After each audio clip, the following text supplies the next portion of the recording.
Pada kuliah bagian pertama dijelaskan bahwasannya manusia akan terjerumus kepada kejahatan dan kehancuran apabila hatinya penuh dengan kotoran-kotoran nafsu yang berkuasa, dan yang memerintah pada saat itu adalah dewan perancang kejahatan. Dan manusia dikatakan baik budi pekertinya, baik akhlaknya, apabila hatinya dipimpin oleh dewan perancang kebaikan dan bersih dari kotoran nafsu. Oleh karena itu, hati manusia harus selalu dibersihkan dari kotoran-kotoran dan dari hama penyakitnya dengan menempatkan dewan perancang kebaikan. Mengapa kita harus membersihkan hati? Karena ulama sufi mengatakan tazkiyatun nafsi anir razail wajibah. Membersihkan kotoran-kotoran hati adalah wajib. Terus bagaimana caranya? Bagaimana cara kita membersihkan hati? Simak penjelasan berikut ini. Jangan lupa like, subscribe. Terima kasih.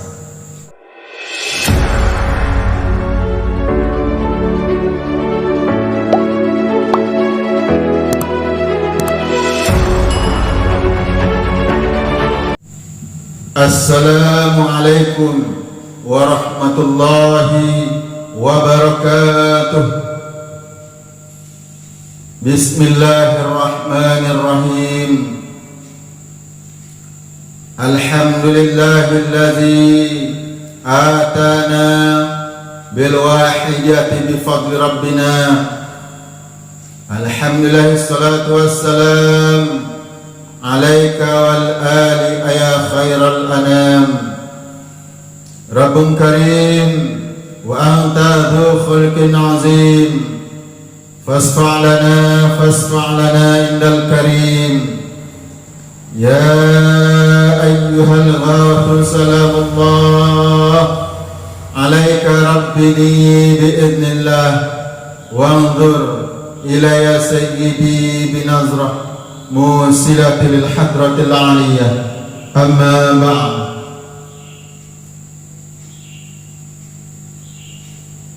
Pada kesempatan ini saya akan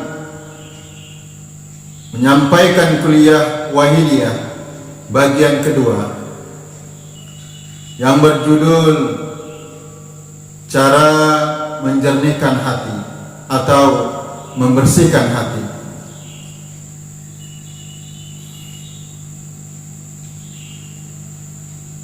Bermacam-macam cara telah banyak ditempuh oleh umat manusia untuk menjernihkan hati.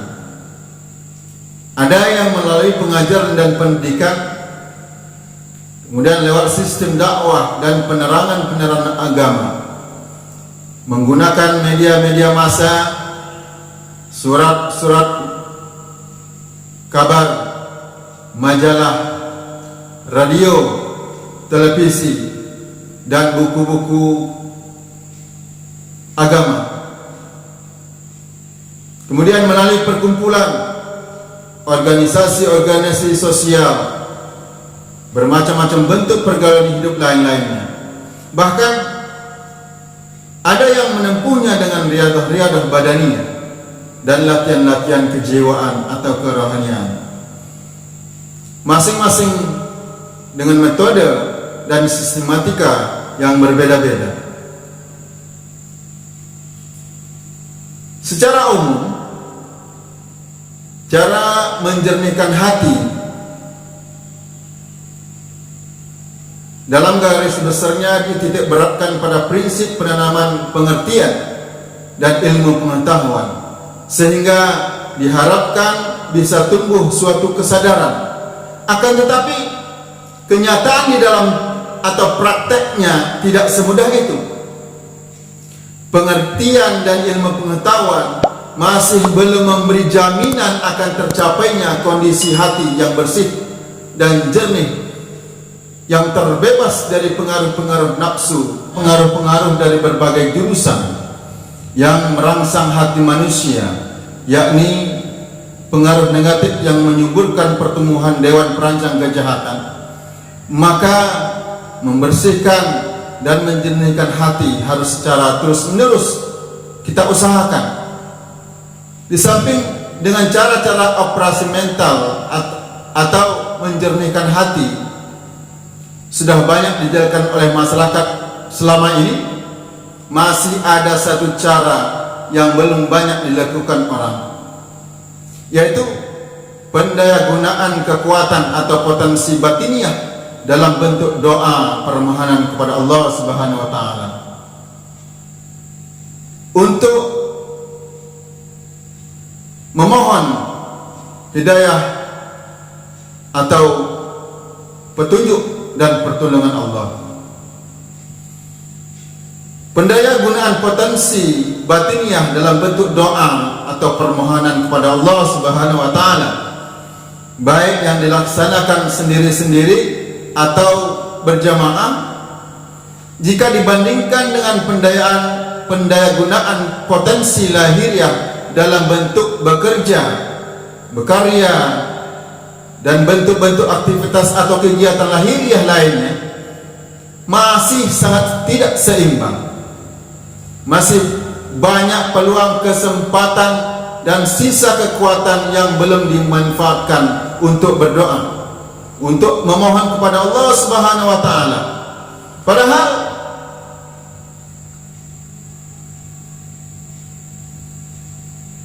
kedua kekuatan lahir dan kekuatan batin yang sama-sama sebagai anugerah Allah Subhanahu wa taala, sebagai pemberian Allah Subhanahu wa taala, harus dimanfaatkan secara harmonis dan berkeseimbangan dengan kebutuhan hidup serta saling isi mengisi. Lebih-lebih jika diingat bahwa hidayah Allah Subhanahu wa taala adalah mutlak dibutuhkan oleh setiap manusia. Tanpa hidayah, tanpa petunjuk Allah Subhanahu wa taala, manusia pasti tersesat dan terjerumus ke jurang kehancuran dan kesengsaraan. Bertambahnya ilmiah atau ilmu pengetahuan, baik berupa ilmu pengetahuan agama maupun ilmu pengetahuan umum lainnya, apabila tidak disertai memperoleh hidayah Allah Subhanahu wa taala, maka ilmu-ilmu tersebut tidak akan mampu menanamkan benih-benih yang menumbuhkan kejernihan hati, ketentraman batin, dan kesehatan mental. Bahkan boleh jadi ilmu-ilmu yang tidak disertai hidayah Allah Subhanahu wa taala malah menyuburkan bercokolnya imperialis nafsu sebagai dewan perancang kejahatan di dalam hati manusia, sehingga timbul rasa kebanggaan, rasa diri berilmu, berkemampuan, berkuasa, dan rasa diri lebih dari orang lain. Akibatnya muncul bendera keakuan, egoisme atau anania. Ilmu yang seharusnya menjadi alat penyaring kemurnian dan kemulusan hati, dalam prakteknya disalahgunakan menjadi polusi jiwa. Nabi Muhammad SAW bersabda, "Man isdada ilman wa lam yasdad huda, lam yasdad minallah illa ba'da." Rawahu Abu Mansur wa Dailami an Jabir. Artinya, barang siapa yang bertambah ilmunya dan tidak bertambah hidayahnya, maka ia tidak menjadi bertambah dekatnya, melainkan semakin jauh dari Allah Subhanahu wa taala. Hadis riwayat Abu Mansur dan Dailami. Orang yang jauh dari Allah tidak akan mendapat hidayahnya. Barang siapa yang tidak mendapat hidayah Allah Subhanahu wa taala, pasti tersesat dan akhirnya menemui kesengsaraan dan mengalami kehancuran. Oleh karena itu, di samping ilmu-ilmu pengetahuan harus kita pelajari, kita harus menuntut ilmu-ilmu yang berhubungan dengan tata cara membersihkan hati. Untuk apa? Untuk memperoleh ketenangan batin dan ketenteraman jiwa yang disebabkan memperoleh hidayah dari Allah Subhanahu wa taala.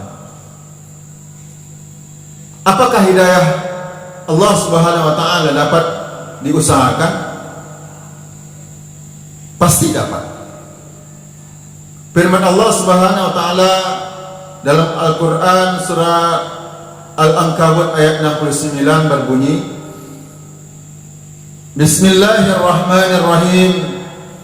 Wallazina jahadu fina lanahdiyannahum subulana wa innallaha lama'al muhsinin.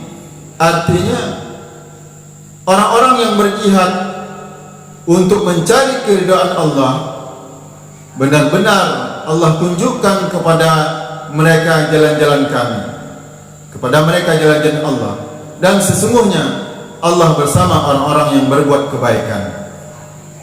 Al-Ankabut ayat 69.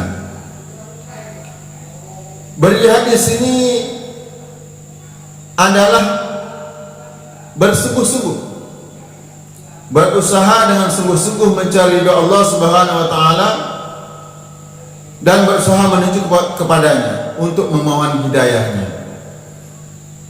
Di dalam Wahidiyah, bersungguh-sungguh atau berusaha dengan sungguh-sungguh memohon kepada Allah Subhanahu wa taala disebut dengan mujahadah. Tentang hubungan antara hidayah dan mujahadah, Imam Ghazali mengatakan dalam kitab Ihya Ulumuddin, al-mujahadatu miftahul hidayah, la miftaha laha siwaha. Artinya, mujahadah adalah kunci hidayah. Tidak ada kunci untuk memperoleh hidayah selain mujahadah.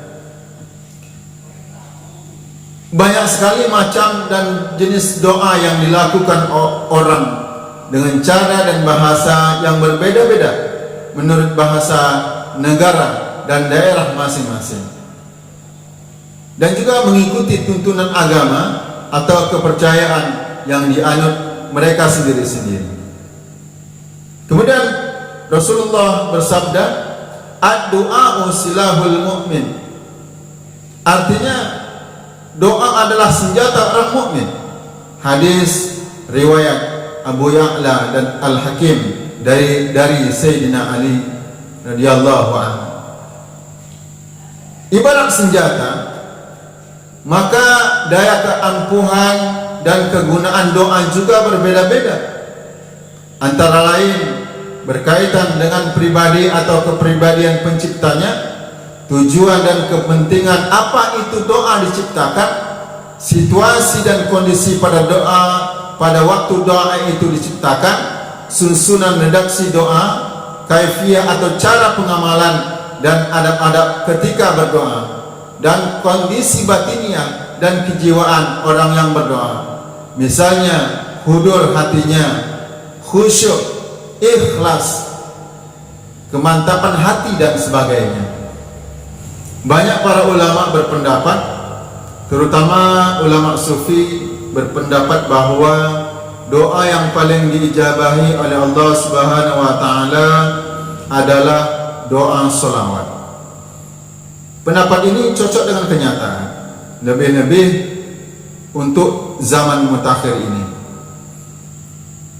Mengenai faedah dan manfaat sholawat kepada Nabi Muhammad SAW, bagi si pembaca sholawat adalah seperti dikatakan oleh Syekh Asad Al-Adawi di dalam syarah kitab Dalailul Khairat, yang kemudian dibenarkan dan didukung oleh para ulama sufi lainnya, yaitu yang berbunyi, Inna salata ala nabi tunawwirul qulub wa tusilu min ghairi sahin ila alamil ghuyub. Artinya sesungguhnya membaca salawat kepada Nabi Muhammad sallallahu alaihi wasallam itu bisa menerangi hati dan mengusulkan kepada Tuhan Zat yang Maha mengetahui perkara gaib. Kitab Sa'adatud Darain halaman 36.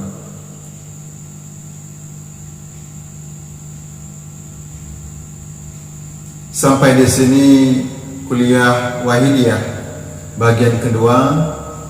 Semoga bermanfaat bagi kita semua. Semoga bermanfaat untuk kita semua. Wabillahi taufiq wal hidayah. Wa minna Rasulillah sallallahu alaihi wasallam as-safa wa tarbiyah. Wa minal ghasih az-zaman an-nazrah wal barakah wal karamah. Al-afwa minkum. Assalamualaikum warahmatullahi wabarakatuh.